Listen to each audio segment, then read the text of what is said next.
સાબરકાંઠામાં ઊંચા વળતરની લાલચે કેશરવલના સીઈઓ મહિપાલસિંહ ઝાલાનું કૌભાંડ 1 કરોડથી વધુની ઠગાઈ આચરી ઠગબાજો ફરાર, નાણાં પરત માંગતા રોકાણકારોને જાનથી મારવાની અપાઈ ધમકી।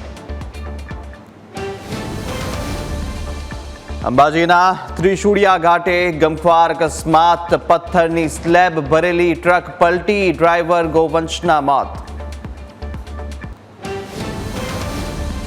સુરત સિવિલના ડોક્ટર હર્ષ પંડ્યા આપઘાત કેસમાં મોટો વળાંક, મૃતકના પિતાએ નોંધાવી બીજી ફરિયાદ।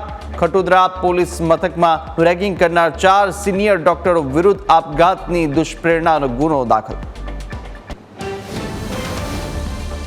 ઉપરવાસમાંથી પાણીની આવક વધતા નર્મદા ડેમ 89% ભરાયો। જળ સપાટી 134.94 મીટરે પહોંચતા છલોછલ થવાની તૈયારીમાં। ડેમ 138.68 મીટરની મહત્તમ સપાટીથી હવે માત્ર 3.74 મીટર જ દૂર।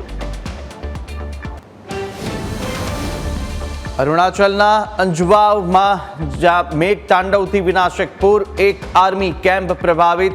પૂરની ભયાનક સ્થિતિ વચ્ચે સેનાના કેટલાક જવાનો લાપતા।